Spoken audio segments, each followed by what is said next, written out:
This is the W4 that I found inside of the wallet. What do we have inside there? Well, That envelope inside. he had gone to take a shower, and he left. You can't show those. They're Polaroids of Connor. Oh, they are? Yeah. And you can't show them, why not? Well, he may be dead, but he may not. If he's not, it certainly would be his death warrant. Oh, I see it. Okay. He went to take a shower, and he laid his keys and money and wallet on the coffee table in the dining room. I was sitting there waiting for him. And after I heard the shower running, I decided, I better look in there and see what kind of cards he's carrying. He says he has good cards and a lot of money available, can't draw a dime. So I opened his wallet, and I took the cards out and folded. You can see it's folded 4 ways to fit behind the cards, between the cards, was this W4 from the Central Intelligence Agency at Langley Field, Virginia.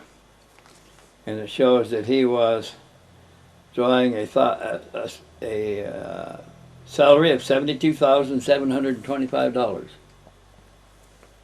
And they were withholding $12,569 from that salary for income tax. He gave his correct name and address, permanent name and address, was not Connor Orion, he was using a false name. And it gave this salary roughly equivalent to that of a lieutenant colonel or a colonel in the United States Air Force. There was a control number on the paper, 45851, and I don't know what that meant. His employer identification number was 95-659-3572. Wage was $72,725 a year. The permanent address on his driver's license matched the address on his W-2 form. Besides this, he was drawing the full pay and allowances of a special seal, Marine extras and bonuses, on top of the $72,000 a year. I was able to verify the name and ID numbers on the CIA W-4 document through other sources that I have, and found that it was still active at the time he was at my house, and he was still drawing his pay while he was there, in addition to his Marine pay.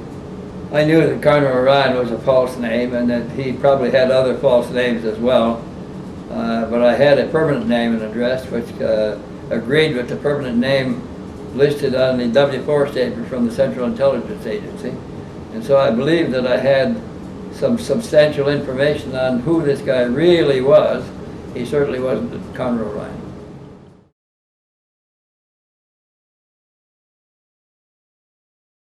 Connor was beginning to get scared himself.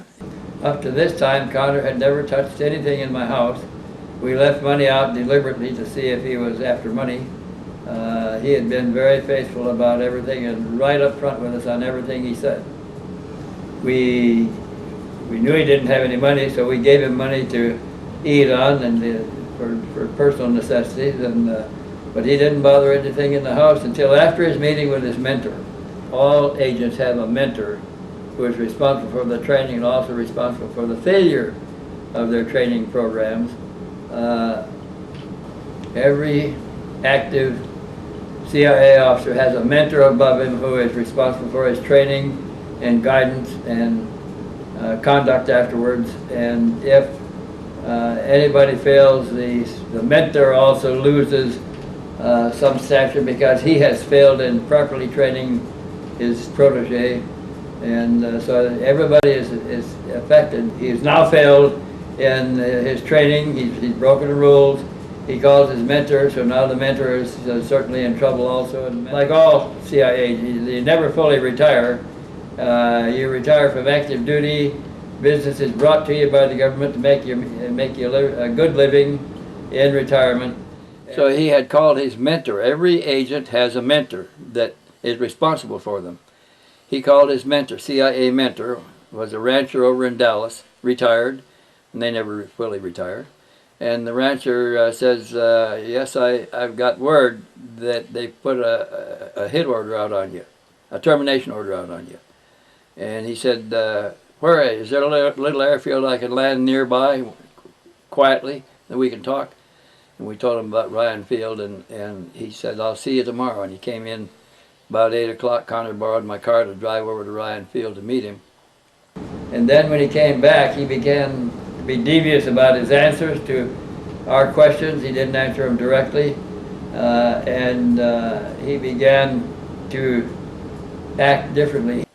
After that meeting, he changed character entirely. He came back, he stole my high-8 camera, hawked it, took the money. Which leads me to wonder, we never saw any of these photos. He makes a number of dumb mistakes along the way. Like everybody. Yeah, and there's nothing you can do to verify his story at all. Some of the same stationery that was in your house was used.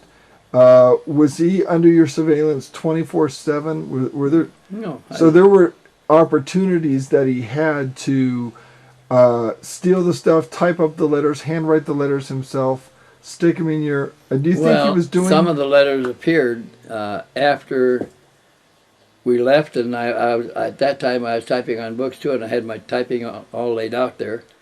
And we'd come back, and the typing, my copy had been moved. And under the copy would have been a pad of paper that I was making notes on, which was the pages that you had there. The other pages I used was pages of stationery from Dilettoso's office that he gave me in case I needed to make a note on what he was doing officially and send it up to him to be signed. Do you think he could have had somebody else assisting him to try and fool you? I think we would have seen him. So it could have been that he was just disinforming for the CIA and... He could have, yeah, been. Percentage-wise, what do you think the odds of that are as opposed to him being a real legitimate S4 Sentry? Well, I think he really thought he was dying. He was panicked about dying.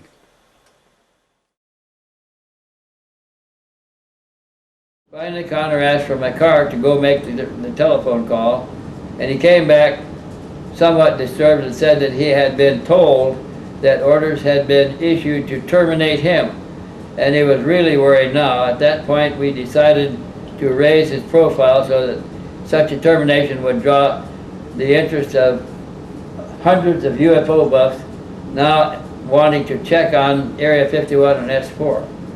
I called a local ham radio station and asked them to stand by in case anything dangerous happened, either an injury or a murder in my house or burning the house to the ground, or any other threat like that, giving them some clues and contacts to put the whole story together in case any of this was carried out by anybody. All my calls were monitored, so they knew exactly what I was doing, and I also notified the computer mailboxes and had them stand by for a spectacular release or a story about our being taken in by a setup to discredit us. There was no contact with any of us Friday, and that was unusual because Friday was the deadline. On the morning of Saturday, November the 2nd, we found a plain brown envelope behind the house numbers again. This was apparently the end of the negotiations and the final kiss-off. The threat was plain and simple. No more negotiating.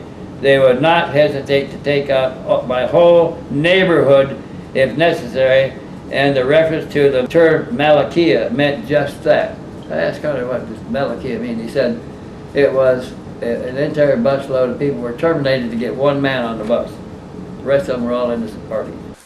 This is the envelope that the last message came in, was addressed to GW1, Ghost Walker 1. It says, the Delta symbol shows cool. It says, Ghost Walker 1, situation no win. Any attempt to get any of the 6 packages will result in TWEP, termination with extreme prejudice. Dead. Of all persons, underlined, involved, no more games will be played. You have 48 hours, Monday, 600 hours to return to the United States government property, return all the United States government property. You have committed treason against the USA. That means his team will kill him off. Treason against the USA. After all, you are nothing more than a test tube program. What do they mean by that?